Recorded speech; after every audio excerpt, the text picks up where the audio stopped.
Hello everyone, कैसे हैं आप सब। आई होप सो कि आप सब बहुत अच्छे होंगे मेरे प्यारे बच्चों। आज की क्लास में हम डिस्कस करेंगे मेथड्स ऑफ गुडविल वैल्यूएशन। ठीक है, और याद रखना बोर्ड एग्जाम्स के लिए बहुत इंपॉर्टेंट है क्योंकि यहाँ से आपको अमूमन क्वेश्चन देखने को मिल जाते हैं। तो देखिए बेटा, मैंने आपको लास्ट क्लास में ये बताया भी था कि हमारे पास कुछ मेथड्स हैं गुडविल वैल्यूएशन के लिए, जैसे average profit, weighted average profit, super profit method, capitalisation method. और कैपिटलाइजेशन मेथड के अपने दो सब मेथड्स होते हैं, capitalisation of average profit method, capitalisation of super profit method. तो हमारे पास ना टोटल ये चार मेथड्स हैं जिनकी हेल्प से हम अपने फर्म की गुडविल को मेजर कर सकते हैं। अब चाहे मेथड कोई भी हो बेटा, अगर आप यहाँ पे थोड़ा सा नोटिस करो तो हर मेथड में हम यहाँ पे प्रॉफिट को ही बेस ले रहे हैं, क्योंकि प्रॉफिट यहाँ पर बेटा एक टूल है जिसकी हेल्प से हम अपने बिजनेस की गुडविल को फाइंड आउट कर सकते हैं। क्योंकि प्रॉफिट और फर्म की गुडविल का एक डायरेक्ट रिलेशन होता है। अगर फर्म हायर प्रॉफिट अर्न कर रही है तो फर्म का कहीं ना कहीं रेपुटेशन पे एक पॉजिटिव इम्पैक्ट पड़ रहा होगा, और अगर फर्म का प्रॉफिट डाउन हो रहा है तो कहीं ना कहीं उसका एक नेगेटिव इम्पैक्ट फर्म की गुडविल पे भी पड़ रहा होगा। इसलिए यहाँ पे प्रॉफिट को बेस लेकर हम यहाँ पे अपने फर्म की गुडविल को मेजर करते हैं। तो आज की सीरीज में हम देखेंगे, यानी मेथड ऑफ गुडविल के अंदर जो हमारे पास डिफरेंट डिफरेंट मेथड्स हैं, जो सीरीज है मेथड्स की, इसके अंदर हम आज अपना पहला मेथड पढ़ेंगे which is known as average profit method. अच्छा, पढ़ने से पहले कुछ बातों का आपको यहाँ पे ध्यान रखना है, और वो ये है बेटा कि क्या हम फर्म की गुडविल एनी टाइम कैलकुलेट करते रहते हैं? The answer is no. हम फर्म की गुडविल तभी कैलकुलेट करते हैं जब फर्म में रिकॉन्स्टिट्यूशन आता है, यानी जब भी फर्म में पार्टनर्स के बीच का एग्रीमेंट किसी भी वजह से प्रॉफिट शेयरिंग रेशियो को लेकर चेंज हो जाए, तो वहां पे हम ऐसा मानते हैं कि फर्म का रिकंस्ट्रक्शन हो गया है, फर्म का जो आधार है, बेस है, स्ट्रक्चर है, वो चेंज हो गया है, यानी फर्म में क्या आ गया है? रिकॉन्स्टिट्यूशन। और जब जब फर्म में रिकॉन्स्टिट्यूशन आता है बेटा, हम तब तब अपने फर्म की गुडविल को मेजर करते हैं। तो जैसे change in the profit sharing ratio, partner आपस में ही रेशियो को क्या कर दें? चेंज कर दें, तो रिकॉन्स्टिट्यूशन आ जाता है। अगर हम नए पार्टनर को एडमिट करें तो भी पार्टनरशिप फर्म में क्या आ जाता है? रिकॉन्स्टिट्यूशन आ जाता है। ठीक है, रिटायरमेंट और डेथ हो जाए किसी पार्टनर की, लेट सपोज कोई पार्टनर बिजनेस से रिटायरमेंट ले रहा है या किसी पार्टनर की डेथ हो जाए, तो उससे भी रिकॉन्स्टिट्यूशन आ जाता है। या मान लो अगर दो फर्म मिलकर कन्वर्ट हो रही है एक नई फर्म में, तो वहां पर भी उस सिनारियो में भी हमें गुडविल निकालनी पड़ सकती है। और अगर कोई बिजनेस अपने आप को बेचना चाहता है तो वहां पे भी हमें अपने बिजनेस की गुडविल कैलकुलेशन करनी पड़ सकती है। तो याद रखो, हमारे पास ये कुछ ओकेजन्स हैं जहाँ पे हमें गुडविल वैल्यू करनी पड़ सकती है। और इसमें से जो ऊपर के आप तीन बोलते हैं ना ओकेजन्स देख रहे हो, ये ऐसे ओकेजन्स हैं जहाँ पे फर्म में रिकॉन्स्टिट्यूशन आता है, क्योंकि इन तीनों ओकेजन्स में change in PSR, admission of partner, retirement और डेथ, यहाँ पे पार्टनर्स के बीच में एग्जिस्टिंग रेशियो क्या होता है? चेंज होता है, इसलिए यहाँ पे रिकॉन्स्टिट्यूशन आ जाता है। ठीक है, जैसे मान लो एक एग्जाम्पल देता हूँ, change in profit sharing ratio का। ठीक है, मान लो दो पार्टनर्स थे ए और बी, इनके बीच का रेशो था 1:1। पुरानी फर्म में ये चलते हुए आ रहे थे। एक पॉइंट ऑफ टाइम पे इन्होंने डिसाइड किया 1 अप्रैल 2026 को कि हम अपने पार्टनरशिप फर्म में रिकॉन्स्टिट्यूशन कर देंगे, यानी हम आपस में, ए और बी ने कहा, हम आपस में एक एग्रीमेंट बनाते हैं जिसमें हम डिसाइड करते हैं कि प्रॉफिट शेयरिंग रेशो अब हमारा चेंज हो जाएगा। तो ए और बी ने अपना रेशो क्या कर दिया? चेंज कर दिया। अब क्योंकि इन्होंने रेशो चेंज कर दिया, ठीक है, तो यहाँ पे फर्म में रिकॉन्स्टिट्यूशन आ गया। अब मानते हैं कि रिकॉन्स्टिट्यूशन से पहले जो फर्म चल रही थी वो ओल्ड फर्म है, और रिकॉन्स्टिट्यूशन के आगे अब जो फर्म चलेगी वो न्यू फर्म होगी। तो जिस दिन रिकॉन्स्टिट्यूशन होता है ना, जिस भी दिन पार्टनर्स अपने प्रॉफिट को लेकर रेशो चेंज करते हैं, चाहे कारण कुछ भी हो, बट अगर रेशो चेंज हो रहा है तो फर्म में रिकॉन्स्टिट्यूशन आता है। और जब जब रिकॉन्स्टिट्यूशन आता है तब तब हमें अपने फर्म की गुडविल को मेजर करना होता है। दूसरी बात आपको यहाँ पर ध्यान रखनी है कि आप कौन से गुडविल को मेजर करते हो। तो देखो, दो तरीके के टाइप्स ऑफ गुडविल है हमारे यहाँ पे, सेल्फ जनरेटेड गुडविल और purchase goodwill. Self generated goodwill को हम फर्म गुडविल भी कहते हैं, ठीक है, क्योंकि ये फर्म की अपनी खुद की रेपुटेशन गुडविल होती है। और इसको नॉन एग्जिस्टिंग गुडविल भी बोलते हैं, क्योंकि इसके लिए हमने कोई पेमेंट नहीं करी, कोई पैसे वैसे नहीं दिए, तो इसके लिए मेरे बच्चे कोई ट्रांजेक्शन नहीं करी गई है, तो ये बुक्स में नहीं दिखाई देती है, इसको इसलिए इसको नॉन एग्जिस्टिंग गुडविल भी कहते हैं। तो हम ना इसी गुडविल को मेजर करते हैं, इसी गुडविल को, सेल्फ जनरेटेड गुडविल को। ये जितने भी मैथड्स हम देखेंगे ना, ये सारे के सारे मैथड सेल्फ जनरेटेड गुडविल यानी फर्म गुडविल यानी नॉन एग्जिस्टिंग गुडविल को ही कैलकुलेट करने के लिए किए जाएंगे। बाकी जो परचेज गुडविल है बेटा, ये गुडविल तब अराइज होती है, आपको पता है लास्ट क्लास में मैंने बताया था, जब हम किसी दूसरे बिजनेस को उसके दिए हुए नेट एसेट से भी ज्यादा अमाउंट पर बाय करें। तो जब हम किसी बिजनेस को हायर अमाउंट्स पे बाय करते हैं तो वहाँ पे उस बिजनेस की हम गुडविल भी एक्वायर कर लेते हैं। तो उस सिनारियो में मेरे बच्चे परचेज गुडविल अराइज हो जाती है। मान लो बिजनेस के नेट एसेट से 10 लाख के, यानी बिजनेस की वैल्यू थी 10 लाख की, बट हमने उस बिजनेस को खरीदने के लिए जो परचेज कंसिडरेशन दिया, मतलब जो पेमेंट करी बदले में, वो कितनी करी, 12 लाख। तो बताओ कितने एक्स्ट्रा दिए, 2 लाख। तो यही 2 लाख रुपए परचेज गुडविल होती है। इस गुडविल को निकालने के लिए बेटा हमें यहाँ पर कोई डिफिकल्टी नहीं होती है, ठीक है। तो इसके लिए हमें बोलते हैं ना, यहाँ पे कोई स्पेशल कैलकुलेशन करने के लिए जरूरत नहीं है। क्वेश्चन में परचेज गुडविल आपको गिवन होता है। रियल लाइफ में भी जब हम किसी का बिजनेस खरीदते हैं तो सामने वाला बिजनेस अपनी रेपुटेशन की वैल्यू बता देता है। तो यहाँ पर परचेज गुडविल हमें नहीं निकालना है। हमें यहाँ पे कौन सी गुडविल निकालनी होती है, सेल्फ जनरेटेड गुडविल निकालनी होती है। जितने भी मेथड है सारे के सारे सेल्फ जनरेटेड गुडविल के लिए ही अप्लाई होंगे, ठीक है। अब अगर मैं बात करूं मेथड्स ऑफ गुडविल वैल्यूएशन के अंदर अपना आज का पहला मेथड जो है एवरेज प्रॉफिट मेथड, तो इसके ऊपर अगर हम बात करें, इसके कंसेप्ट के ऊपर बात करें, तो ये सबसे सिंपलेस्ट मेथड होता है। क्या होता है, सिंपलेस्ट मेथड। अच्छा, सिंपलेस्ट मेथड क्यों है, क्योंकि यहाँ गुडविल निकालना बड़ा आसान है। गुडविल को यहाँ पे कैलकुलेट किया जाता है बाय मल्टीप्लाइंग। आपको मल्टीप्लाई करना है, क्या करना है, मल्टीप्लाई करना है, ठीक है, मल्टीप्लाई करना है, ठीक है, मल्टीप्लाई करना है। क्या मल्टीप्लाई करना है, अपना एवरेज प्रॉफिट मल्टीप्लाई करना है जो आपने पास्ट फ्यू ईयर को कंसिडर करके निकाला है। मैंने देखो क्वेश्चन में क्या होगा, आपको कुछ ना पास्ट फ्यू ईयर्स के प्रॉफिट्स दिए होंगे। बेसिकली जो बिजनेस की मैनेजमेंट होती है, जो बिजनेस को मैनेज कर रही होती है, वो डिसीजन लेती है कि हम पिछले जो पास्ट ईयर्स के प्रॉफिट लेंगे वो कितने पास्ट ईयर के लेंगे, पिछले 2 साल के प्रॉफिट, पिछले 3 साल के, पिछले 4 साल के, वो मैनेजमेंट डिसाइड करती है। बाकी हमें उससे मतलब नहीं, हमें क्वेश्चन में डेटा गिवन होगा कि जो हमें पास्ट ईयर्स के प्रॉफिट है वो कितने गिवन है, ठीक है। तो बस हमें पास्ट ईयर्स के प्रॉफिट्स को बेस लेकर अपना क्या निकालना है, कि एवरेज प्रॉफिट निकालना है, ठीक है। और उस एवरेज प्रॉफिट को मल्टीप्लाई करना है किसके साथ, नंबर ऑफ ईयर परचेस के साथ। तो जब हम अपने बिजनेस का एवरेज प्रॉफिट जो हमने पास्ट फ्यू ईयर्स को बेस लेकर निकाला है, ठीक है, उसको जब मल्टीप्लाई करेंगे किसके साथ, नंबर ऑफ ईयर परचेस के साथ, तो हमारी फर्म की गुडविल निकल कर आ जाएगी, ठीक है। ओके सर, बात समझ में आती है। पर सर ये नंबर ऑफ ईयर परचेस क्या होता है, तो देखो नंबर ऑफ ईयर परचेस का मतलब इज नथिंग बट जो ओल्ड फर्म में प्रॉफिट कमाते थे हम, ओल्ड फर्म में जब हमारा रिकॉन्स्टिट्यूशन से पहले फर्म चल रहा था, ओल्ड फर्म, तो ओल्ड फर्म में जो हम प्रॉफिट कमाया करते थे, सेम उसी प्रॉफिट को कमाने के लिए नई फर्म में हमें कितना टाइम लग जाएगा, उसी टाइम पीरियड को बेटा हम नंबर ऑफ ईयर परचेस कहते हैं। लेट बी सपोज हम पुरानी फर्म में 60,000 का प्रॉफिट कमाते थे, तो इसी प्रॉफिट को कमाने के लिए नई फर्म में हमें कितना टाइम लग जाएगा, उसी टाइम पीरियड को हम नंबर ऑफ ईयर परचेस कहते हैं। तो देखो यहाँ लिखा भी है, द नंबर रिप्रेजेंट, जो नंबर यहाँ पे रिप्रेजेंट कर रहे हैं वो नंबर ऑफ ईयर को रिप्रेजेंट कर रहे हैं जो कि फर्म एक्सपेक्ट करती है to earn the same amount of profit in the future, ठीक है, due to its past efforts, ठीक है।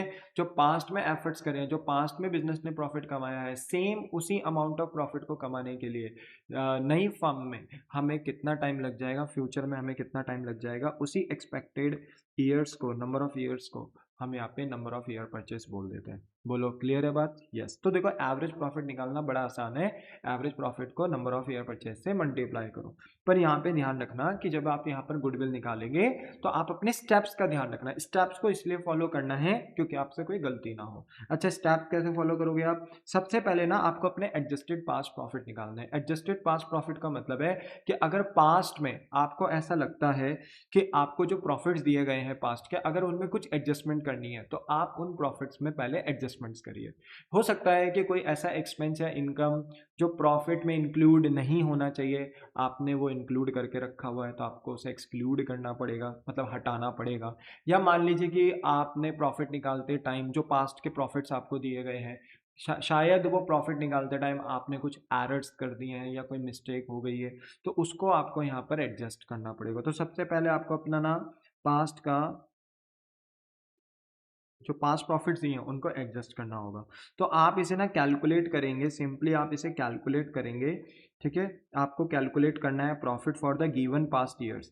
आपको पास्ट ईयर्स का प्रॉफिट कैलकुलेट करना है आफ्टर मेकिंग नेसेसरी एडजस्टमेंट, यानी जो भी नेसेसरी एडजस्टमेंट्स करनी है वो करो और अपना पास्ट ईयर का प्रॉफिट निकालो। उसके बाद अगर आप पास्ट ईयर का प्रॉफिट निकाल लोगे तो उसके बाद अब आपको अपना निकालना है एवरेज प्रॉफिट। कुछ नहीं करना है, एवरेज प्रॉफिट निकालना है। और एवरेज प्रॉफिट कैसे निकलेगा, आप ऐड करेंगे अपना एडजस्टेड प्रॉफिट। जो भी आपने ये पास्ट ईयर के एडजस्टेड प्रॉफिट निकालने यानी एक्चुअल प्रॉफिट निकाले हैं, इन सबको आप क्या करोगे, ऐड करोगे और डिवाइड कर दोगे उतने ही नंबर ऑफ ईयर से जितने नंबर ऑफ ईयर के पास्ट ईयर्स के प्रॉफिट्स थे। जैसे 5 ईयर के प्रॉफिट्स दिए हैं तो 5 से डिवाइड कर दो, 4 ईयर के अगर मैंने आपको प्रॉफिट्स दिए हैं पास्ट के तो 4 से डिवाइड कर दो, ठीक है। तो अगर आपको एवरेज प्रॉफिट निकालना है तो आपको पास्ट ईयर के सारे एडजस्टेड प्रॉफिट्स को ऐड करना है और डिवाइड कर देना है उसे टोटल नंबर ऑफ ईयर से, तो you will get your average profit. And once you know your average profit, so आप इजीली फाइंड कर सकते हो अपने फर्म की गुडविल, जिसका फॉर्मूला है average profit into number of year purchase. बोलो बात समझ में आ गई? यस। अब देखो यहाँ पे सारा का सारा जो खेल है ना, देखो कैलकुलेशन तो बहुत ईजी है, पर जो सारा का सारा खेल है ना वो इस एडजस्टेड पास्ट प्रॉफिट का है। अगर पास्ट ईयर के प्रॉफिट दिए हैं और उनमें कुछ एडजस्टमेंट हो रही है तो वो एडजस्टमेंट्स आपको करनी पड़ेंगे। अब वो एडजस्टमेंट किन से रिलेटेड होती है, तो मैंने यहाँ पे आपको कोट करा है, आप ध्यान से देखें। तो कुछ इंपॉर्टेंट एडजस्टमेंट है जो पास्ट प्रॉफिट्स में हो सकती हैं। जैसे एबनॉर्मल प्रॉफिट को लेकर कुछ एडजस्टमेंट्स हो सकती हैं, नॉन ऑपरेटिंग इनकम को लेकर एडजस्टमेंट हो सकती है, एबनॉर्मल लॉसेज एक्सपेंसेस को लेकर एडजस्टमेंट हो सकती है, नॉन ऑपरेटिंग एक्सपेंस को लेकर एडजस्टमेंट हो सकती है, ठीक है। तो ये जो 4 एडजस्टमेंट्स हैं, abnormal profit, non operating income, abnormal loss, non operating expense, तो इसके बारे में हम अभी सबसे पहले इसी पे ही डिस्कशन करेंगे हम, बट देखेंगे कि इनको कैसे एडजस्ट करते हैं। फिर हम देखेंगे कि कैपिटल एक्सपेंडिचर को रॉन्गली ट्रीट कर दिया रेवेन्यू एक्सपेंडिचर। देखो अभी के लिए इतना है, मैं अभी समझाऊंगा आपको डिटेल में, बट कैपिटल एक्सपेंडिचर को अभी मानो कि जब कोई बिजनेस फिक्स एसेट बाय करता है तो वो बिजनेस के लिए कैपिटल एक्सपेंडिचर होता है, ठीक है। और रेवेन्यू एक्सपेंडिचर का मतलब होता है कि बिजनेस में सेल्स को करने के लिए तमाम जितने भी करे गए खर्चे हैं, यानी बिजनेस को चलाने के लिए, एक्सपेंस क्या होते हैं बताओ। बिजनेस को चलाने के लिए जो खर्चे किए जाते हैं, क्यों किए जाते हैं, बिकॉज हम अपने बिजनेस में रेवेन्यू कमाना चाहते हैं, सेल्स कमाना चाहते हैं। हर बिजनेस का प्राइम ऑब्जेक्टिव होता है प्रॉफिट मैक्सिमाइजेशन। प्रॉफिट मैक्सिमाइजेशन तभी होता है बेटा जब हम सेल्स बढ़ाते हैं, तो सेल्स को बढ़ाने के लिए हमें खर्चे करने होते हैं, तो उसे रेवेन्यू एक्सपेंडिचर कहते हैं। तो basically revenue expenditure is nothing but your expense. अब सोचो कि आपने एक फिक्स एसेट खरीदा, तो फिक्स एसेट प्रॉफिट को रिड्यूस नहीं करता, एक्सपेंस प्रॉफिट को रिड्यूस करते हैं, ठीक है। इनकम में से जब एक्सपेंस माइनस होता है ना तो प्रॉफिट आता है, तो एक्सपेंस के पास वो अधिकार है कि प्रॉफिट को कम कर सकते हैं। अब आपने फिक्स एसेट खरीदे, बिजनेस के लिए प्रॉपर्टी जोड़ी, पर आपने गलती से उसको क्या मान लिया, एक्सपेंस मान लिया, यानी रेवेन्यू एक्सपेंडिचर मान लिया। तो जिस भी पास्ट ईयर के प्रॉफिट में आपने ऐसा किया होगा, उस ईयर का पर्टिकुलर प्रॉफिट घट गया होगा, जो कि घटना नहीं चाहिए, क्योंकि आपने अपने एसेट को क्या मान लिया, एक्सपेंस। अब एक्सपेंस मानोगे तो प्रॉफिट तो गिर जाएगा ना आपका, तो वो कम नहीं होना चाहिए था, वो गिरना नहीं चाहिए था, तो आपको उसे ठीक करना पड़ेगा। तो ये एडजस्टमेंट करनी होती है। बाकी अगर आप अपने स्टॉक को ओवर वैल्यूएशन और अंडर वैल्यूएशन कर देते हो, ज़्यादा दिखा देते हो अपने स्टॉक को, कम दिखा देते हो अपने स्टॉक को, तो उससे भी आपके प्रॉफिट पे इम्पैक्ट पड़ता है। तो ये सारी चीज़ें हमें ठीक करनी होती हैं, ठीक है। इसमें लाइन बारी से बेटा मैंने सारी चीज़ें डिस्कस करी हैं। पहले एबनॉर्मल और नॉन ऑपरेटिंग डिस्कस करे हैं, फिर उसके बाद कैपिटल एक्सपेंडिचर और over valuation under valuation discuss किया है। तो देखते हैं, ठीक है। आइए देखिए फटाफट क्लियर करते हैं। देखो सबसे पहला हमारा पॉइंट है कि कैसे हम abnormal expense, non operating expense, abnormal income और नॉन ऑपरेटिंग इनकम को एडजस्ट कर सकते हैं। तो देखो बेटा गुडविल बोलती है कि जो पास्ट ईयर के प्रॉफिट्स आपको दिए गए हैं वो तब आए होंगे जब आपने वेरियस इनकम ऐड करी होगी, उसमें से वेरियस एक्सपेंस लेस करे होंगे, तब जाके आपके पास प्रॉफिट आया होगा, ठीक है। पर गुडविल का मानना है कि मैं कुछ एक्सपेंसेस को अलाउ नहीं करती, मैं कुछ इनकम को अलाउ नहीं करती। अगर वो एक्सपेंस आपने कंसिडर किए हैं तो उन्हें एक्सक्लूड करो, अगर आपने कुछ इनकम इंक्लूड कर रखी हैं तो उन्हें एक्सक्लूड करो, ठीक है। अब वो कौन से एक्सपेंस और कौन सी इनकम होती है जिन्हें हमें एक्सक्लूड करना होता है। एक्सक्लूड का मतलब होता है बेटा हटाना, कि कौन सी इनकम एंड कौन से एक्सपेंसेस को हमें हटाना है। तो गुडविल ने साफ बताया है कि मुझे एबनॉर्मल एक्सपेंस और नॉन ऑपरेटिंग एक्सपेंस नहीं चाहिए, एंड सिमिलरली एबनॉर्मल इनकम और नॉन ऑपरेटिंग इनकम नहीं चाहिए। अच्छा, ये एक्सपेंस और ये इनकम क्यों नहीं चाहिए, तो इसके पीछे का कारण देखो। अब अगर हम एबनॉर्मल एक्सपेंस की बात करें तो एबनॉर्मल एक्सपेंस वो एक्सपेंस होते हैं बेटा जो बिजनेस को अनएक्सपेक्टेडली हो जाते हैं, अचानक से हो जाते हैं, और ये अनयूजुअल होते हैं। मतलब ये ना बिजनेस के normal day to day activity में एक्सपेंस नहीं होते, बट अचानक से हो जाते हैं। यानी वो ये एक्सपेंस है एबनॉर्मल एक्सपेंस जिसके बारे में बिजनेस ने प्लानिंग नहीं करी थी, बट अचानक से हो जाते हैं। अब जैसे मान लो हम अपने बिजनेस में एम्प्लॉय को सैलरी दे रहे तो वो नॉर्मल है, हम अपने बिजनेस में गुड्स परचेस कर रहे तो वो एक नॉर्मल एक्सपेंस है, हम अपने बिजनेस का इलेक्ट्रिसिटी बिल पे करते हैं वो नॉर्मल है, हम रेंट पे करते हैं वो नॉर्मल है। पर अगर मान लीजिए कि हमारे गुड्स आग में जल जाए तो क्या वो नॉर्मल है? The answer is no. मान लीजिए फ्लड अर्थक्वेक आता है, उससे हमारे बिजनेस को नुकसान होता है, क्या वो नॉर्मल है? नहीं। अगर हम अपने एम्प्लॉय को एक स्कीम देते हैं, वॉलंटरी रिटायरमेंट स्कीम, कि कोई एम्प्लॉय अगर बिजनेस को अर्ली स्टेज पर छोड़कर जाना चाहता है, यानी रिटायरमेंट लेना चाहता है, तो ले सकता है। बदले में बिजनेस उसको क्या पे करेगी? एक कंपनसेशन पे करेगी। तो वो बिजनेस के लिए एक्सपेंस बनता है, वॉलंटरी रिटायरमेंट कंपनसेशन। तो ऐसे में क्या ये बिजनेस ने कभी सोचा था कि एम्प्लॉय को हम अर्ली स्टेज पे रिटायरमेंट के लिए बोलेंगे? नहीं। तो ये सारे के सारे बिजनेस को ना एक्सपेंस देते हैं, बट ये बिजनेस के एबनॉर्मल एक्सपेंस होते हैं। ठीक है। वहीं पर नॉन ऑपरेटिंग एक्सपेंस की बात करें तो नॉन ऑपरेटिंग एक्सपेंस बिजनेस के वो एक्सपेंस होते हैं जो बिजनेस के साइड एक्टिविटी से होते हैं। ठीक है। जैसे मान लो हमारे बिजनेस ने लोन ले लिया। अब हमने बिजनेस लोन लेने के लिए तो नहीं स्टार्ट किया था, हमने बिजनेस स्टार्ट किया था कि हम गुड्स खरीदेंगे, बेचेंगे, प्रॉफिट कमाएंगे, धंधा करेंगे। पर मान लीजिए कि शॉर्टेज होगी पैसों की, तो हमने बैंक से क्या ले लिया? लोन ले लिया।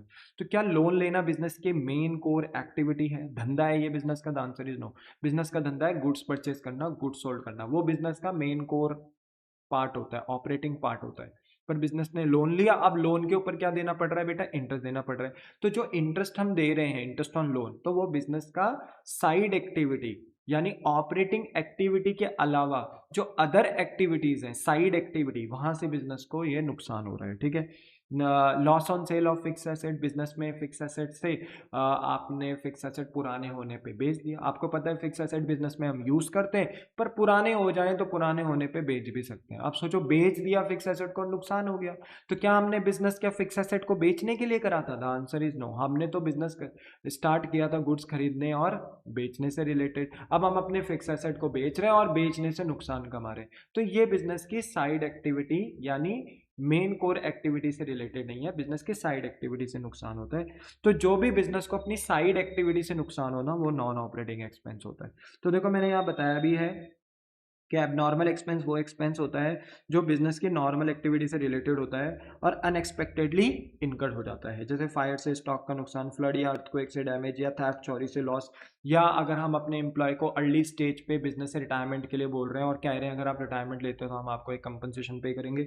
तो जब हम कंपनसेशन पे करते हैं तो अचानक से देना पड़ता है एम्प्लॉय को। हमने कभी सोचा नहीं था कि हम अपने एम्प्लॉय को ये स्कीम वगैरह भी देंगे। तो ये बिजनेस के लिए अनयूजुअल एक्सपेंस होते हैं, रेगुलर एक्सपेंस नहीं होते, इसलिए इन्हें एबनॉर्मल एक्सपेंस कहते हैं। वंस इन अ वाइल होते हैं, कभी कभी होते हैं, अचानक हो जाते हैं, इसलिए इन्हें एबनॉर्मल एक्सपेंस कहते हैं। बाकी नॉन ऑपरेटिंग एक्सपेंस वो एक्सपेंस होते हैं जो बिजनेस की मेन कोर ऑपरेटिंग एक्टिविटी से डायरेक्टली रिलेट नहीं होते हैं, ये बिजनेस की साइड एक्टिविटी से होते हैं। जैसे इंटरेस्ट ऑन लोन देना, loss on sale of fix asset, ये बिजनेस के नॉन ऑपरेटिंग एक्सपेंस होते हैं। एग्जाम्पल ध्यान रखना, कहीं कॉपी कर लो, नोट कर लो, ये ध्यान में रहने चाहिए क्योंकि ये आगे एडजस्टमेंट में पूछे जाएंगे। अब देखो, ये एक्सपेंस ना हमने प्रॉफिट जब दे रखा था हमें पास्ट ईयर का, तो ये एक्सपेंस हमने माइनस करा होगा। पर गुडविल कहती है मुझे ना ये एक्सपेंस नहीं चाहिए क्योंकि ये बिजनेस के नॉर्मल एक्सपेंस नहीं है और बिजनेस की मेन कोर एक्टिविटी से रिलेट नहीं करते। तो ये एक्सपेंस ना हमने पहले माइनस कर दिए थे, तो इन्हें हटाने के लिए, इन्हें एक्सक्लूड करने के लिए मेरे बच्चे, हम इनको वापस क्या कर देंगे? प्लस कर देंगे। प्लस इसलिए करेंगे क्योंकि हमने पहले जब प्रॉफिट निकाला होगा तो इन्हीं सब एक्सपेंस को माइनस कर दिया होगा। अब हमें ये नहीं चाहिए, तो माइनस अगर हमने ये एक्सपेंस पहले करा था तो इसको हटाने के लिए हमें अपोजिट करना पड़ेगा, रिवर्स करना पड़ेगा, हम इसको प्लस कर देंगे। ठीक है। बोलो, बात समझ में आती है? यस। वैसे ही बेटा हमारे पास एबनॉर्मल इनकम और नॉन ऑपरेटिंग इनकम होती है जिसे गुडविल प्रॉफिट के कैलकुलेशन में कंसीडर नहीं करता। बोलता है मुझे ये इनकम्स नहीं चाहिए। अब एबनॉर्मल इनकम कौन सी इनकम है? तो देखो, जैसे एबनॉर्मल एक्सपेंस है उसका अपोजिट है एबनॉर्मल इनकम। एबनॉर्मल इनकम वो होती है बेटा जो बिजनेस को नॉर्मल एक्टिविटी से नहीं होती है, अचानक से अनएक्सपेक्टेड और अनयूजुअल तरीके से ये इनकम हो जाती है। ठीक है। जैसे कि मान लो इंश्योरेंस क्लेम का मिल जाना। ठीक है। मान लो हमने इंश्योरेंस वगैरह ले रखा था, ठीक है, अपने बोलते हैं ना कि स्टॉक का, कि भाई स्टॉक वगैरह अगर फायर से जल जाएं, या मान लो फ्लड अर्थक्वेक से डैमेज हो जाएं, या स्टॉक की चोरी हो जाए, तो हमने उसके लिए कंपनी से इंश्योरेंस ले रखा था। और मान लीजिए कि अगर ये सब चीज़ें होती हैं तो इंश्योरेंस कंपनी हमें इनके ऊपर क्या देगी, क्लेम देगी। जैसे इंश्योरेंस क्लेम हमें रिसीव्ड हो रहा है फॉर फायर लॉस, मान लो आग वाग लग गई तो इंश्योरेंस कंपनी ने हमें क्लेम दिया। अब बताओ, हमने कभी सोचा था कि हमारे गुड्स में आग वगैरह लगेगी और इंश्योरेंस कंपनी हमें क्लेम देगी? नहीं। तो ये अनयूजुअल इनकम है, रेगुलर इनकम नहीं है, ये एबनॉर्मल इनकम है। अच्छा, कंपनसेशन रिसीव फॉर एक्सीडेंट, अगर मान लीजिए कोई एक्सीडेंट, कोई डैमेज हो गया बिजनेस में, ठीक है, बिजनेस को वहाँ से अगर मान लीजिए कोई कंपनसेशन वगैरह मिल रहा है, ठीक है, जैसे मान लो कोई लीगल केस चल रहा है, ठीक है, और मान लो हमारी फर्म ने किसी दूसरे के ऊपर, किसी दूसरी पार्टी के ऊपर लीगल केस करा, क्योंकि हमारी फर्म को मान लो किसी ट्रांजेक्शन से डैमेज हो गया, ठीक है। अब मान लो कि कोर्ट में केस हम लोग जीत गए और हमें कंपनसेशन मिल गया हमारी फर्म को, तो ये कंपनसेशन रिसीव्ड हुआ है फॉर एक्सीडेंट, फॉर डैमेज। तो एक बार बताओ, अगर हमें ऐसा कुछ कंपनसेशन वगैरह मिलता है तो क्या ये हमारा एबनॉर्मल इनकम नहीं हुआ? ठीक है। तो कहीं ना कहीं ये यूजुअल इनकम नहीं होती है बेटा। Recovery of previously return of amount, अब मान लो बैड डेट हुआ था पहले प्रीवियस ईयर्स में, अब बैड डेट हुआ था, तो जब बैड डेट हुआ था तो हमारा ये नुकसान था, ठीक है, नुकसान था हमारा बैड डेट प्रीवियस ईयर में। बैड डेट तो सबको पता है ना, जब हम अपने कस्टमर को उधार सामान बेचते हैं तो वो हमारे बिजनेस के लिए क्या होता है मेरे बच्चे, एसेट होता है, क्योंकि हमने अपने कस्टमर को क्रेडिट पे सामान बेचा है, उधार पे सामान बेचा, तो हम अपने कस्टमर को डेटर बोलते हैं।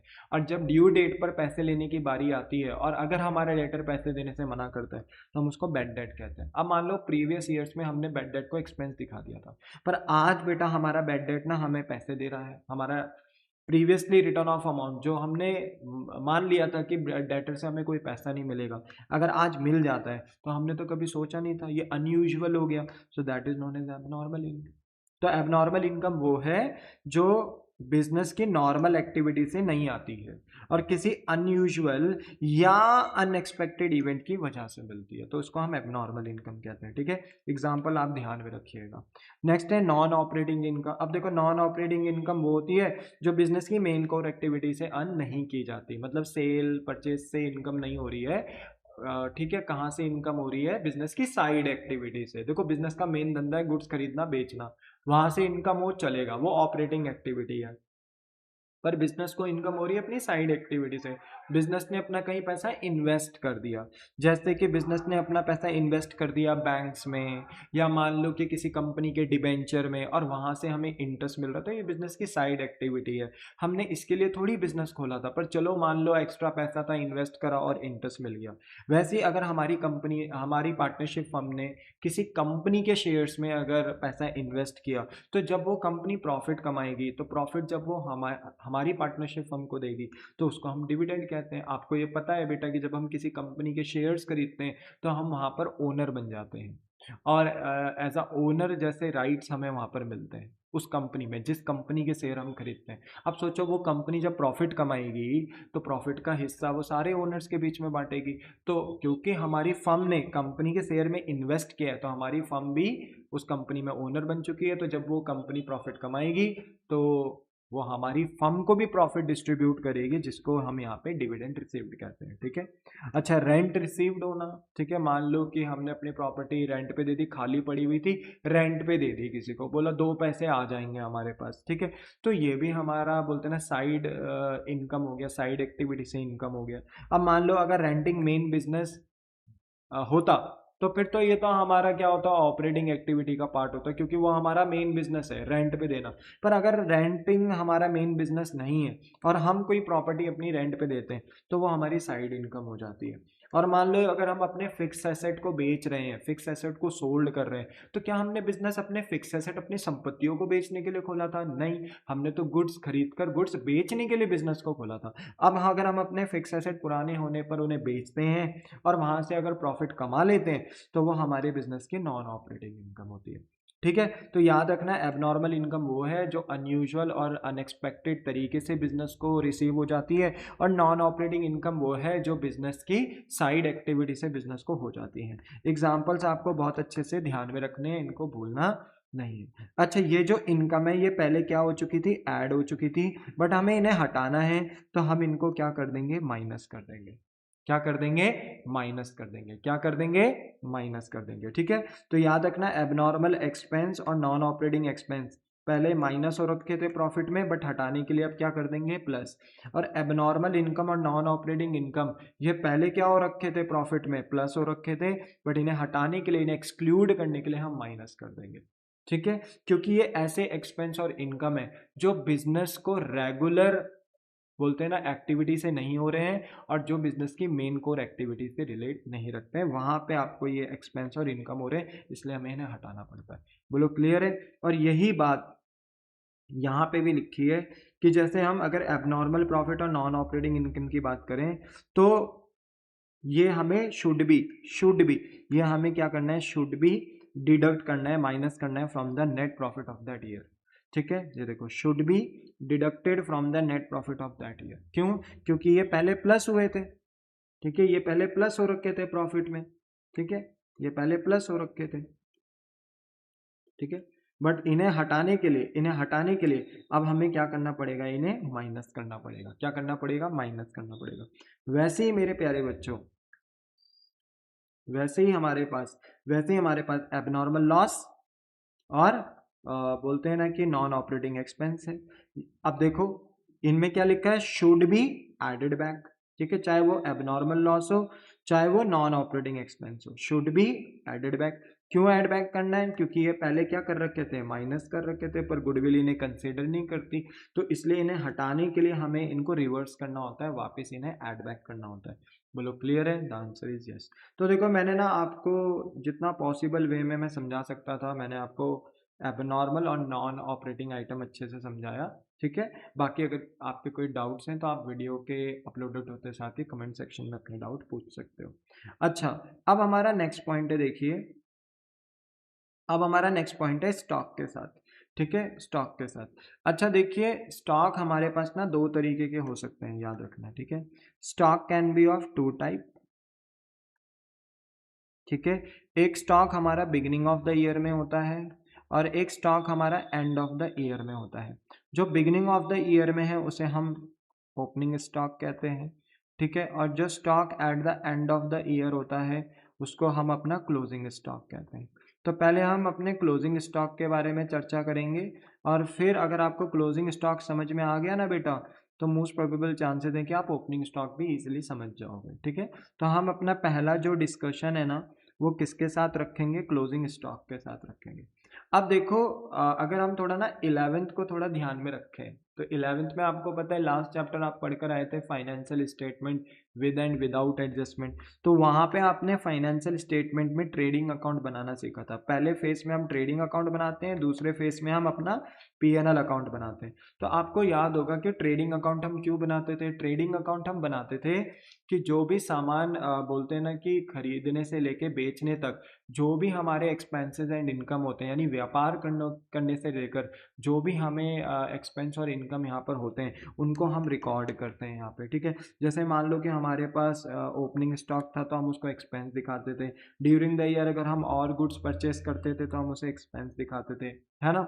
अच्छा, उस गुड्स को बेचने लायक बनाने के लिए हम कुछ अपने एडिशनल एक्सपेंसेस करते थे जिन्हें हम डायरेक्ट एक्सपेंस बोलते थे, जैसे वर्कर को वेजेस देना, ठीक है, ट्रक वालों को भाड़ा देना कि वो गुड्स हमारी फैक्ट्री तक ला पाए, carriage inward, freight inward, dock and clearing charges, octroi charges, gas and fuel power, custom duty, basically import duty, ये सारे के सारे खर्चे हमारे क्या कहलाए जाते थे, डायरेक्ट एक्सपेंस कहलाए जाते थे।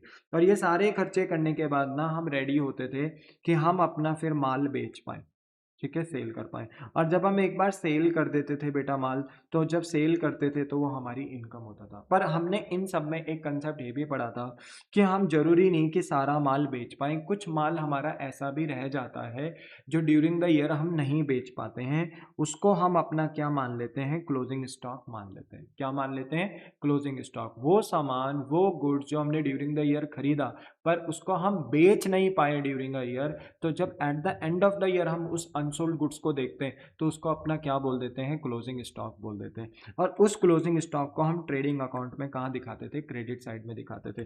क्यों दिखाते थे, आइए देखिए, इसी पे हमें बात करनी है, ठीक है। देखो बेटा, बात ऐसी है कि अगर मैं यहीं पर ही डिस्कस कर लेता हूँ, ठीक है। कि देखो जब बेटा हम गुड्स परचेज करते हैं ना, तो परचेज करना, देखो जब भी हम गुड्स खरीदते हैं तो गुड्स खरीदना हमारे लिए एक्सपेंस होता है, ठीक है। गुड्स खरीदना हमारे लिए क्या होता है, एक्सपेंस होता है, ठीक है। दिस इज अवर एक्सपेंस, ठीक है।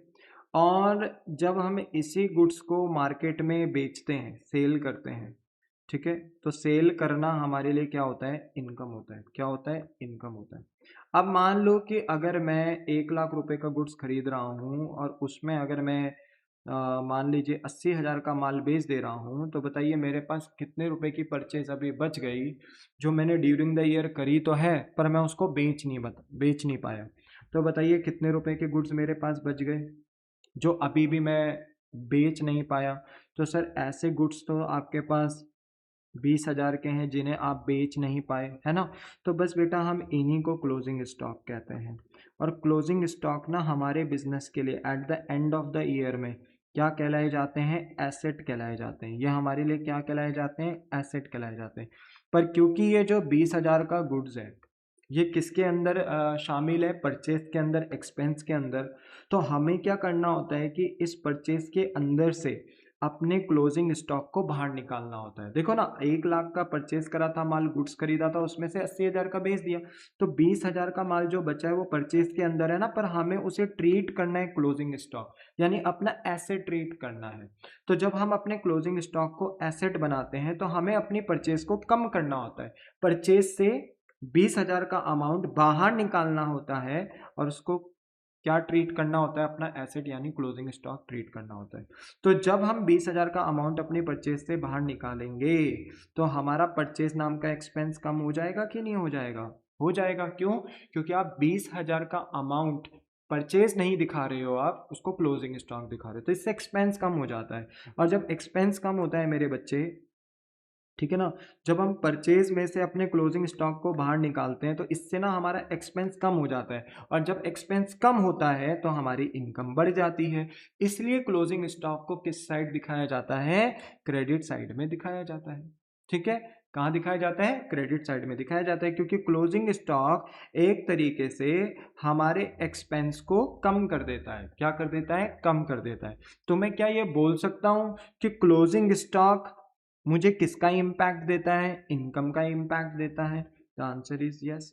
तो क्लोजिंग स्टॉक को जब भी आप देखो ना, तो ये मानो कि ये आपको इनकम का इफेक्ट देता है, ट्रेडिंग अकाउंट में इनकम इफेक्ट देता है, ठीक है, इनकम का इफेक्ट देता है। अब सोचो कि अगर आप अपना क्लोजिंग स्टॉक ओवर वैल्यूड कर दो, ज्यादा दिखा दो अपना क्लोजिंग स्टॉक, तो इसकी वजह से क्या होगा, सोचो। अगर आप क्लोजिंग स्टॉक जरूरत से ज्यादा दिखाओगे तो आपकी इनकम आर्टिफिशियली अननेसेसरी तरीके से इंक्रीज हो जाएगी, और इसकी वजह से ना आपका अल्टीमेटली जो ट्रेडिंग अकाउंट से अल्टीमेटली क्या आता था, हमारा जीपी, ग्रॉस प्रॉफिट, वो बढ़ जाएगा। ग्रॉस प्रॉफिट बढ़ेगा तो जो पीएनएल अकाउंट में ग्रॉस प्रॉफिट जाता है ये भी इन्फ्लेटेड होगा, और इसकी वजह से अल्टीमेटली जो पीएनएल अकाउंट से नेट प्रॉफिट आता है वो भी बढ़ जाएगा। तो कहने का मतलब है कि क्लोजिंग स्टॉक के बढ़ने से इनकम अननेसेसरी बढ़ जाती है, और ऐसा करने से मेरे बच्चे हमारा जो प्रॉफिट है वो अननेसेसरी इंक्रीज हो जाता है। तो हमें अपने प्रॉफिट को, जो क्लोजिंग स्टॉक ओवर वैल्यूड होने की वजह से बढ़ गया है, जो प्रॉफिट हमारा बढ़ गया, उसे हमें ठीक करना है। तो देखो क्लोजिंग स्टॉक की वैल्यू एक्चुअल वैल्यू से ज़्यादा दिखाई गई है। इसका प्रॉफिट पे क्या इफेक्ट होता है कि जब क्लोजिंग स्टॉक ज़्यादा होता है ना, तो इनकम ज़्यादा हो जाती है, और जब इनकम ज़्यादा हो जाती है तो प्रॉफिट ज़्यादा शो हो जाता है। इसलिए प्रॉफिट को आर्टिफिशियली यहाँ पर बोलते हैं ना, यहाँ पर हमारा जो प्रॉफिट है वो आर्टिफिशियली इंक्रीज हो जाता है। तो ट्रीटमेंट ये है कि जिस भी ईयर में आपने अपने क्लोजिंग स्टॉक को ओवर वैल्यूड कर दिया है, ज़्यादा दिखा दिया है, इनकम ज़्यादा शो कर दी है, उस ईयर के प्रॉफिट से हम अपने इस क्लोजिंग स्टॉक ओवर वैल्यूड को माइनस कर देंगे। एग्जाम्पल, जैसे क्लोजिंग स्टॉक 50,000 से ओवर वैल्यूड है, मान लो रिपोर्टेड प्रॉफिट है 3 लाख, तो इसका मतलब है कि इस 3 लाख में, अब बोलते हैं ना कि ये क्लोजिंग स्टॉक जो 50,000 से ज़्यादा बढ़ चुका है, इसकी वजह से हमारा ये प्रॉफिट भी बढ़ चुका होगा जो रिपोर्टेड है 3 लाख। तो अगर हमें करेक्ट प्रॉफिट निकालना है तो हमें इसी 3 लाख में ये क्लोजिंग स्टॉक जो हम ओवर वैल्यूड कर चुके हैं, जिसकी वजह से हमारा प्रॉफिट बढ़ चुका है, हमें इसे कम करना पड़ेगा, यानी माइनस करना पड़ेगा। ऐसे करने से हमारा करेक्ट फिगर आ जाएगा प्रॉफिट का कितना, 2,50,000। यानी बेसिकली जब आप क्लोजिंग स्टॉक को ज़्यादा दिखाते हो तो इससे आपका प्रॉफिट बढ़ता है, और प्रॉफिट बढ़ता है तो ठीक करने के लिए आपको अपना प्रॉफिट माइनस करना पड़ेगा, तब जाके आपका करेक्ट फिगर आएगा। वैसे अगर आप क्लोजिंग स्टॉक को अंडर वैल्यूड कर दो, अंडर वैल्यूड का मतलब होता है कम दिखा दो, तो क्लोजिंग स्टॉक को कम दिखा रहे हो तो क्लोजिंग स्टॉक किस साइड दिखाई देता है बेटा, क्लोजिंग स्टॉक हमें इनकम साइड दिखाई देता है। क्लोजिंग स्टॉक हमारा इनकम इफेक्ट होता है। अगर आपने क्लोजिंग स्टॉक कम कर दिया मतलब आपने अपनी इनकम भी कम कर दी, इनकम कम कर दी तो प्रॉफिट भी कम हो गया। क्या वो प्रॉफिट कम होना चाहिए था? नहीं, तो आप अपना प्रॉफिट बढ़ा दोगे। ठीक है, तो क्लोजिंग स्टॉक की वैल्यू एक्चुअल वैल्यू से कम दिखाई गई है। इसका प्रॉफिट पे क्या इफेक्ट होता है कि क्लोजिंग स्टॉक कम हो जाता है, जिसकी वजह से ना प्रॉफिट कम हो जाता है, क्योंकि क्लोजिंग स्टॉक इनकम साइड में आता है। तो अगर आप क्लोजिंग स्टॉक को कम दिखाओगे तो आपका प्रॉफिट भी अल्टीमेटली कम आएगा, इसलिए प्रॉफिट ना आर्टिफिशियली डिक्रीज हो जाता है। और इसका ट्रीटमेंट ये करना होता है हमें कि हमें करंट ईयर प्रॉफिट्स में दोबारा इसको ऐड करना होता है, क्योंकि इसकी वजह से हमारा प्रॉफिट कम हो गया, क्योंकि हमने क्लोजिंग स्टॉक कम दिखाया। कम दिखाने की वजह से हमारा प्रॉफिट कम हो गया, जो कि होना नहीं चाहिए, तो हम अपना प्रॉफिट वापस ऐड कर देते हैं। जैसे क्लोजिंग स्टॉक 30,000 से अंडर वैल्यूड है, कम दिखा रखा है, तो रिपोर्टेड प्रॉफिट अगर 3 लाख है तो हमें अपने 3 लाख के प्रॉफिट में 30,000 का जो अंडर वैल्यूएशन स्टॉक है वो ऐड करना पड़ेगा, क्योंकि स्टॉक कम दिखा के हमने प्रॉफिट कम दिखाया होगा, जो कि हमें दिखाना नहीं चाहिए था। तो कम दिखाया प्रॉफिट तो हम बढ़ा देंगे, ऐड कर देंगे, तो हमारा करेक्ट प्रॉफिट आ जाएगा 3,30,000। बोलो हाँ कि ना? यस। अब देखो, ये क्लोजिंग स्टॉक नेक्स्ट ईयर क्या बनता है, ओपनिंग स्टॉक। अब क्लोजिंग स्टॉक जब नेक्स्ट ईयर ओपनिंग स्टॉक बनता है तो प्रोबेबल है कि अगले साल बिक ही जाएगा, और जब अगले साल इसके बिकने के चांसेस होते हैं तो हम ओपनिंग स्टॉक को अपना एक्सपेंस मानते हैं, ओपनिंग स्टॉक को अपना एसेट नहीं मानते। लास्ट ईयर में जब हमने क्लोजिंग स्टॉक माना तो इसलिए माना क्योंकि वो ड्यूरिंग द ईयर नहीं बिक पाया, नहीं बिक पाया तो हमने कहा कि कोई बात नहीं, आगे बिक जाएगा, तो तब तक हम इसे अपना एसेट ट्रीट करते हैं। पर जब ये नेक्स्ट ईयर में जाएगा एज अ ओपनिंग स्टॉक, तब तो इसके पूरे प्रोबेबल चांसेस हैं कि ये बिक जाता है, तो इसलिए हम ओपनिंग स्टॉक को अब अपना यहाँ से एसेट ना ट्रीट कर एक्सपेंस मानना ट्रीट करते हैं। तो ओपनिंग स्टॉक हमारा एक्सपेंस का सिंबल होता है, याद रखना। ठीक है, अब मान लीजिए कि अगर आपके closing stock over valued under valued हुए हैं, तो उसकी वजह से ओपनिंग स्टॉक भी अंडर वैल्यूड और ओवर वैल्यूड हुए होंगे। ओपनिंग स्टॉक किसका प्रतीक होता है, एक्सपेंस का प्रतीक, यानी एक्सपेंस का इफेक्ट देता है ये। ठीक है, तो सोचो कि अगर आपका ओपनिंग स्टॉक, ठीक है, ओवर वैल्यूड हो जाए, तो ओवर वैल्यूड का मतलब है कि आपने अपना एक्सपेंस ज़्यादा दिखा दिया। ओपनिंग स्टॉक ज़्यादा हो गया मतलब आपने अपना एक्सपेंस ज़्यादा दिखा दिया, और एक्सपेंस ज़्यादा दिखाने की वजह से बताओ प्रॉफिट बढ़ा होगा कि कम हुआ होगा? सर प्रॉफिट कम हुआ होगा। तो इसी वजह से हम कहते हैं कि ओपनिंग स्टॉक की वैल्यू एक्चुअल वैल्यू से हमने ज़्यादा दिखा दी है, ओपनिंग स्टॉक ओवर वैल्यू हो गया है। इसका इफेक्ट क्या होता है कि ओपनिंग स्टॉक ज़्यादा होता है तो COGS यानी जो एक्सपेंस होता है, कॉस्ट ऑफ गुड सोल्ड, जो भी सेल्स करने के लिए हम एक्सपेंस करते हैं ट्रेडिंग में बेटा, उसे COGS कहते हैं, कॉस्ट ऑफ गुड सोल्ड। तो वो कॉस्ट ऑफ गुड सोल्ड भी यानी एक्सपेंस ज़्यादा हो गया होगा, और COGS यानी कॉस्ट ऑफ गुड सोल्ड यानी एक्सपेंस ज़्यादा हुआ होगा, तो आपका ट्रेडिंग अकाउंट में प्रॉफिट कम हो गया होगा, यानी प्रॉफिट अंडरस्टेटेड हो गया होगा ओपनिंग स्टॉक के बढ़ने से। जब एक्सपेंस बढ़ेगा तो प्रॉफिट ऑटोमेटिक क्या हो जाएगा, कम हो जाएगा, अंडरस्टेटेड हो जाएगा। अब क्या प्रॉफिट कम होना चाहिए था? नहीं, तो इसका ट्रीटमेंट है कि वापस प्रॉफिट को ऐड कर दो, बढ़ा दो, तो हम प्रॉफिट को बढ़ा देंगे। जैसे एग्जांपल, अगर ओपनिंग स्टॉक 20,000 से क्या है, ओवर वैल्यूड है, ज़्यादा दिखा रखा है, तो एक्सपेंस ज़्यादा दिखाया, एक्सपेंस ज़्यादा दिखाने की वजह से प्रॉफिट कम हो गया, तो हम प्रॉफिट वापस प्लस कर देंगे। तो अगर हमारा रिपोर्टेड प्रॉफिट 2.5 लाख है तो करेक्ट प्रॉफिट कैसे निकालेंगे कि वापस जितना ओपनिंग स्टॉक हमने ओवर वैल्यूड कर दिया था, जितना हमने एक्सपेंस बढ़ा दिया था, जितना हमने प्रॉफिट कम कर दिया था, उतना प्रॉफिट हम वापस बढ़ा देंगे। 2.5 लाख में 20,000 ऐड करेंगे, 2,70,000 आ जाएगा। बोलो बात समझ में आ गई? The answer is yes. वैसे ओपनिंग स्टॉक अगर अंडर वैल्यूड हो रहा है तो ओपनिंग स्टॉक किसका सिंबल होता है, एक्सपेंस का। ओपनिंग स्टॉक कम दिखाया मतलब एक्सपेंस कम दिखाया। अब एक्सपेंस कम दिखाओगे तो प्रॉफिट बढ़ जाएगा, है ना? तो प्रॉफिट बढ़ना नहीं चाहिए था, तो ट्रीटमेंट होगा वापस माइनस करेंगे इसको। तो ओपनिंग स्टॉक की वैल्यू एक्चुअल वैल्यू से कम दिखाई गई है, एक्चुअल वैल्यू से कम दिखाई गई है, अंडर वैल्यूड कर दिया है। तो इसका इफेक्ट प्रॉफिट में क्या हुआ होगा कि अगर ओपनिंग स्टॉक कम है ओपनिंग स्टॉक कम है तो यानी एक्सपेंस कम दिखाया, COGS cost of goods sold कम दिखाया, कॉस्ट ऑफ गुड्स सोल्ड कम आएगा तो इससे ना आपका प्रॉफिट ज़्यादा हो जाएगा। जब आप एक्सपेंस कम दिखाओगे तो प्रॉफिट ज़्यादा हो जाएगा, जो कि होना नहीं चाहिए। तो यानी प्रॉफिट ओवर स्टेटेड हो गया, बढ़ गया प्रॉफिट। तो ट्रीटमेंट ये है कि इसको ठीक करने के लिए क्या करेंगे, माइनस कर देंगे, घटा देंगे।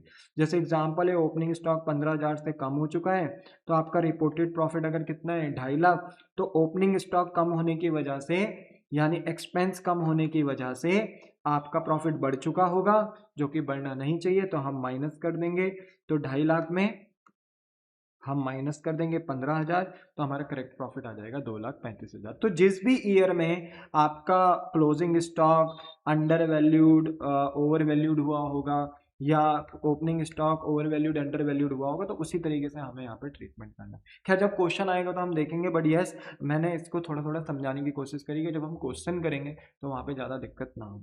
फिर इसके बाद मेरे बच्चे हमारा नेक्स्ट पॉइंट है ओवर वैल्यूएशन अंडर वैल्यूएशन, हम देख चुके हैं। नेक्स्ट है capital expenditure wrongly treated as revenue expenditure. आइए देखिए, इसको देखते हैं। ये बहुत आसान है, पर सबसे पहले कैपिटल एक्सपेंडिचर रेवेन्यू एक्सपेंडिचर का मीनिंग समझिए। देखो, कैपिटल एक्सपेंडिचर को हम कैपेक्स भी कहते हैं। ये वो एक्सपेंडिचर होता है जो बिजनेस को लॉन्ग टर्म बेनिफिट देता है। ये वो खर्चे होते हैं कैपिटल एक्सपेंडिचर जो बिजनेस को लॉन्ग टर्म बेनिफिट देते हैं, जनरली 1 ईयर से ज़्यादा के बेनिफिट देते हैं। ये एक्सपेंडिचर फिक्स एसेट खरीदने, इंप्रूव करने या इंस्टॉल करने के लिए किए जाते हैं। अगर आप अपने फिक्स एसेट को खरीद रहे हो या फिक्स एसेट में कोई इंप्रूवमेंट कर रहे हो, कोई ऐसा रिपेयर वगैरह कर रहे हो, मेजर रिपेयर जिससे कि फिक्स एसेट का इंप्रूवमेंट हो रहा है, या उसको इंस्टॉल करने के लिए जितने भी खर्चे कर रहे हो, वो सारे के सारे खर्चे कैपिटल एक्सपेंडिचर होते हैं। जैसे मशीनरी खरीदना, बिल्डिंग खरीदना, फर्नीचर खरीदना, मशीनरी इंस्टॉलेशन चार्जेस करना, ट्रांसपोर्टेशन चार्जेस मशीनरी को बिजनेस में लाने के लिए करना, लीगल फीस जैसे लैंड वगैरह परचेस करते हो तो स्टैम्प ड्यूटी वगैरह पे करते हैं, तो लैंड वगैरह परचेज करने के लिए कोई फीस वगैरह पे करना, तो ये सब एसेट का पार्ट होते हैं, फिक्स एसेट का पार्ट होते हैं। ये सब कैपिटल एक्सपेंडिचर है। अकाउंटिंग ट्रीटमेंट ये होता है कि इन्हें बैलेंस शीट में एसेट के रूप में शो करते हैं, यानी बैलेंस शीट बनाते हैं और बैलेंस शीट के एसेट साइड इन्हें शो करते हैं। ये एक्सपेंस नहीं होते, ये ट्रेडिंग P&L में नहीं जाते। ठीक है, यस।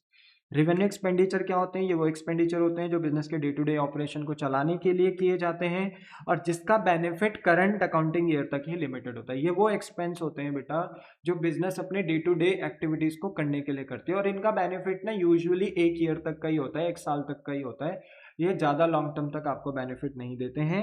इनका बेनिफिट आप करंट अकाउंटिंग ईयर में ही ले लेते हो। ठीक है, और ये बिजनेस को चलाने के लिए किए जाते हैं, डे टू डे एक्सपेंस किए जाते हैं, जैसे सैलरी देना, रेंट देना, वेजेस देना, इलेक्ट्रिसिटी बिल पे करना, इंश्योरेंस प्रीमियम देना, रिपेयर एंड मेंटेनेंस करना, एडवर्टाइजमेंट, छोटा मोटा कोई एडवर्टाइजमेंट एक्सपेंस करना। तो ये सब एग्जाम्पल होते हैं रेवेन्यू एक्सपेंडिचर के। ठीक है, अकाउंटिंग ट्रीटमेंट, ट्रेडिंग अकाउंट को प्रॉफिट एंड लॉस अकाउंट में एक्सपेंस, ट्रेडिंग अकाउंट या प्रॉफिट एंड लॉस अकाउंट में इन्हें एक्सपेंस के रूप में दिखाया जाता है और ये प्रॉफिट को कम करते हैं। ठीक है, रेवेन्यू एक्सपेंडिचर आपके एक्सपेंस होते हैं तो ये प्रॉफिट को रिड्यूस करते हैं। कैपिटल एक्सपेंडिचर आपके एसेट होते हैं तो ये आपके प्रॉफिट को रिड्यूस नहीं करते हैं, ये बस बैलेंस शीट में as a asset, as a property के तौर पे शो किए जाते हैं। अब अगर मान लीजिए आप अपने एसेट को क्या मान लेते हो, एक्सपेंस यानी रेवेन्यू एक्सपेंडिचर, तो ऑब्वियस सी बात है आपका प्रॉफिट क्या हो जाएगा, माइनस हो जाएगा, है ना। यानी अगर फॉर एग्जांपल अगर आप एक मशीन परचेज कर रहे हो, ठीक है, आपने एक मशीन परचेज करी जिसे आपने रॉन्गली डेबिट कर दिया परचेज अकाउंट में, तो मशीन खरीदना आपके लिए क्या है गाइस, मशीन खरीदना आपके लिए क्या है, कैपिटल एक्सपेंडिचर। ठीक है, और परचेज करना क्या है आपके लिए, परचेज अकाउंट बोले तो परचेज ऑफ गुड्स, तो गुड्स परचेज करना आपके लिए क्या है, एक्सपेंस है। तो सोचो कहाँ आपने एक मशीन खरीदी और कहाँ आपने इसको डेबिट कर दिया, कहाँ आपने इसको दिखा दिया परचेज अकाउंट में। तो अगर आप अपने एसेट को एक्सपेंस दिखाओगे तो इससे आपका जो प्रॉफिट है वो कम होगा कि नहीं होगा, होगा ना, क्योंकि एसेट को एक्सपेंस दिखा दिया और एक्सपेंस दिखा दिया तो एक्सपेंस प्रॉफिट को क्या कर देता है, कम कर देता है, तो आपका प्रॉफिट कम हो गया होगा। तो ना ऐसे में आपको इसे ऐड बैक करना पड़ेगा, इसको ठीक करने के लिए वापस ऐड बैक करना पड़ेगा और ऐड बैक करोगे, ठीक है, तो आपका ये इम्पैक्ट सही हो जाएगा। पर क्योंकि अब आप अपने बोलते हैं ना एसेट को एसेट ट्रीट कर रहे हो, ठीक है, पहले आपने इसे परचेज ट्रीट कर लिया था, परचेज ऑफ गुड्स मान लिया था, अब आप इसे वापस अपना एसेट ट्रीट करोगे तो आप अपना प्रॉफिट बढ़ा दोगे, ठीक है, क्योंकि आपने इसे एक्सपेंस माना, प्रॉफिट कम किया, बट अब आप वापस अपना प्रॉफिट बढ़ा दोगे क्योंकि अब आप इसे एसेट ट्रीट कर रहे हो। अब जब एसेट ट्रीट कर रहे हो तो प्रोबेबल ऐसा हो सकता है कि इन एसेट्स पे डेप्रिसिएशन लगे, हो सकता है कि नहीं हो सकता है, क्योंकि इन एसेट्स को आप यूज कर रहे होंगे तो इस पर डेप्रिसिएशन भी लग रहा होगा। तो जो डेप्रिसिएशन होता है ना, वो गुडविल कहता है एक नॉर्मल एक्सपेंस है। बिजनेस चलाएंगे तो एसेट का यूज करेंगे तो उस पर डेप्रिसिएशन लगेगा, नॉर्मल सी बात है। तो डेप्रिसिएशन एक नॉर्मल एक्सपेंस होता है, तो हमें फिर इन्हीं एसेट्स पे डेप्रिसिएशन भी लगाना हो सकता है। तो जो भी डेप्रिसिएशन का अमाउंट आएगा कैलकुलेट करके हम उसे फिर माइनस भी कर देंगे। तो सबसे पहले हमें अपना प्रॉफिट ऐड करना है, क्योंकि हम अपने एसेट को एक्सपेंस दिखा दिए थे, प्रॉफिट रिड्यूस कर दिए थे। हम ठीक करने के लिए इसे वापस ऐड बैक करेंगे, ठीक है, वापस ऐड बैक करेंगे। और जब इसे एक बार एसेट दिखाएंगे तो फिर इस पर डेप्रिसिएशन भी लगाएंगे, और डेप्रिसिएशन एक बिजनेस एक्सपेंस होता है, तो अपने प्रॉफिट में से फिर डेप्रिसिएशन को माइनस भी कर देंगे। तो ये सारे पॉसिबल एडजस्टमेंट्स हो सकती हैं, जहाँ पे मैंने आपको एबनॉर्मल और नॉन ऑपरेटिंग आइटम्स के ट्रीटमेंट बताए। Over valuation and under valuation का मैंने आपको ट्रीटमेंट बताया। Capital expenditure and revenue expenditure का मैंने ट्रीटमेंट बताया। तो इसका ध्यान रखना है, ये पास्ट ईयर की कुछ एडजस्टमेंट्स हो सकती हैं, पास्ट ईयर के प्रॉफिट्स में ये कुछ एडजस्टमेंट्स हो सकती हैं जो आपको देखने को मिल सकती है। तो अगर ये आपको देखने को मिलेंगी तो आपको इसे अच्छे से कंसिडर करते हुए चलना है, ठीक है। तो याद रखें, मैंने आपको इसके नोट्स दिए हैं, आप चाहें तो इनको कॉपी भी कर सकते हैं, ठीक है। Abnormal expense, non operating expense, abnormal income और नॉन ऑपरेटिंग इनकम के नोट्स ये थे, ठीक है। Closing stock, over valued and under valued के नोट्स ये थे। Opening stock, over valued and under valued के नोट्स ये थे। Capital expenditure and revenue expenditure के नोट्स ये थे, ठीक है। बाकी मुझे लगता है कि आपको ये टॉपिक अब अच्छे से समझ में आ गया होगा। नेक्स्ट क्लास में हम इसके क्वेश्चंस करेंगे बेटा, ठीक है। तो आई होप सो कि आपको ये टॉपिक समझ में आया हो। कोई डाउट हो तो आप कमेंट सेक्शन पे अपना डाउट दे सकते हैं, एज फास्ट मैं रिप्लाई करने की कोशिश करूँगा, ठीक है। और अगर आपको ये वीडियो अच्छी लगी तो आप मेरे प्यारे बच्चों इस वीडियो को ज़्यादा से ज़्यादा लाइक शेयर एंड सब्सक्राइब कर सकते हैं। मिलता हूँ आपको नेक्स्ट क्लास में बेटा। टाटा बाय बाय, सयोनारा बेटा, बाय।